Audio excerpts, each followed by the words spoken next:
amazing podcast that you have that you're giving us. You're putting material out there. I know it's more of a discussion base between friends. I gotta ask, who are some guests that you would like to have on? If you guys ever welcome boxing guests that you would.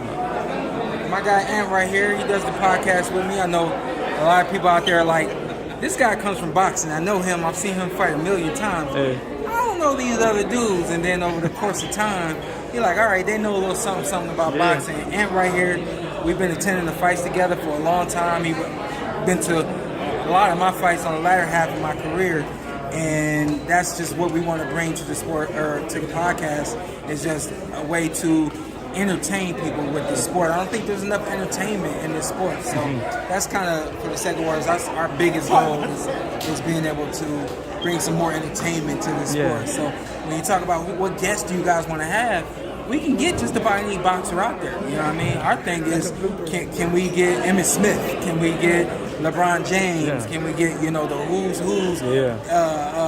Method Man, you know what I mean? And those kind of guys. Can we get the who's of entertainment to come on our podcast? So that's the biggest goal for the Porterweight podcast. Yeah, so like a Damian Lillard, right? Someone that that they're always at those fights, man. He hit me up the other day, looked me in my eyes and said, you got to get Dame. and I told him the other day, I said, I know I dropped the ball, but let's try to figure it out and get somebody. If it's not Dame, let's get somebody on the podcast this weekend that's not from boxing, but from the NBA world. The NBA Summer League is in Vegas right now. So we're working on it. Yeah, because Styles, the same way Styles makes fights, someone's personality, someone's swagger. See, we can't just grab any NBA player and put them on the podcast. You know what I mean? But somebody like Dame would be perfect for the podcast. And I know you guys have talked about bringing attention to maybe some of the up-and-comers, getting on them, so people could become fans early on and support, and not just say, I jumped in the bandwagon late, and how do you guys hope to make that? Well, see, for me, I take a look at my career, and I get a lot of people that are like, we want you to come back. We want you to come back. I say, if you want me to come back, you just didn't see enough of me. Okay. If you had a chance to see me in the amateurs, you wouldn't be sad to see me go now. You would say, man, that guy has lived a full life as a fighter. He traveled the world boxing, and now he says he's done, and I'm happy that he's done.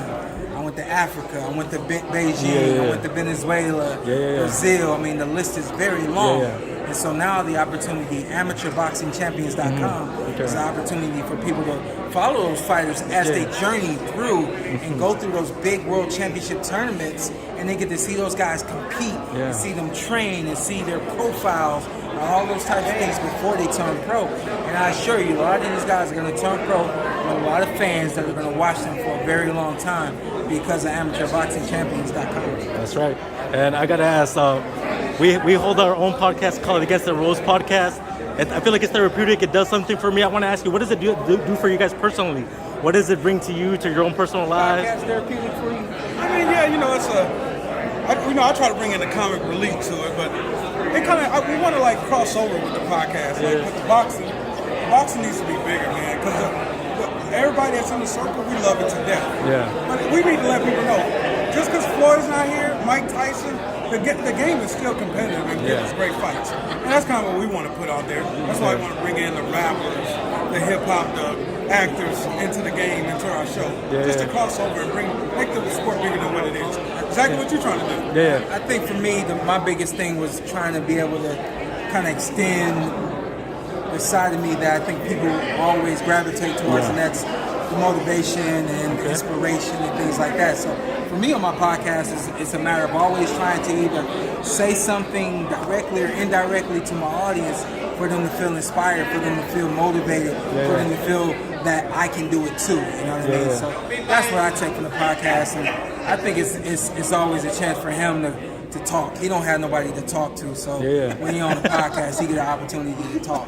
Do you feel like sometimes the viewers they wish they had a group of friends that they talk boxing, and through you guys' podcast they're like, hey, those are my buddies, I think so. I think that a majority of the audience that watches the podcast, they're not connected just to me anymore. I think a lot of times they look at Ant, or they look at the other guys, and they can put themselves in their shoes. You can't put yourself in the shoes of a professional champion, but you can say, man, I was thinking the same thing that he was thinking, and because he said it, I know I'm right, or because he said it, and then Shawn said, Shawn saying to me too, you know what I mean? So It definitely, I think that it connects everyone, and I hope that a lot of people are getting together with their friends and you know, trying to be like the Porter way. Yeah, there you go.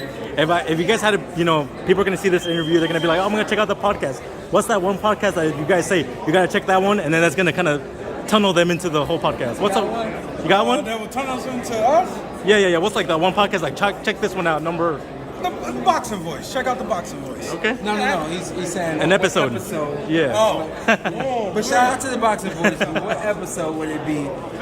If everybody watched it, they could feel like this is a good show. I'm gonna be honest. I watch zero.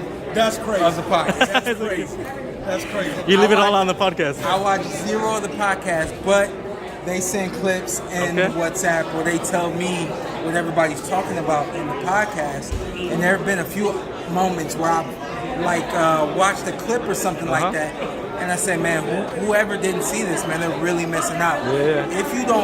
If you're just now catching on to the podcast, you should go back all the way to the beginning and still watch each episode. Yeah. They really, from the beginning, they honestly have been very good. I'll let everybody else say what they feel about it, but they've been very good, and I think that it's only going to get bigger and better. And you know, that's all I can say about it. I don't think that there's one specific episode. I feel like Anne's got something in his mind. I got two. Okay, go for it. So we got a Porterweight podcast, then we got a Porterweight podcast Clips channel. Clips. There's a big fight coming up. Terrence Crawford, Earl Spence. We have them both on the show. If you go to the Clips channel and type in Terrence Crawford or Earl Spence, either one, it kind of shows the personality of the show. We kind of talk about both of their fights with Shawn experience. And we have a good time. We talk crap to Earl, we talk crap to Terrence. And it was actually a two great interviews. Yeah, there you go. That's what also makes our interview different. You know, when people come onto the show, it's like we're inviting them into the basement. You know what I mean? We're inviting them into the home, and it's like it's chill out. You know, it's not QA. It's not, you know what I mean? It's not us prying to get information. You know what I mean? So it's overall, man, it's fun, it's entertaining, it's informative, it's motivating. You know, the whole nine. Everybody, you should check out the Porterweight podcast on YouTube, especially. That's where you really get to see the characters. But on all the podcasting platforms as well.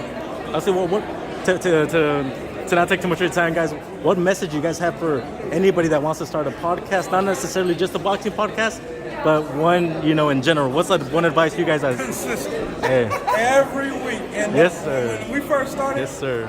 Shawn, we were supposed to go 2 times a month. I'm like, all right. Then we went to once every week. There was times I did not want to do the podcast.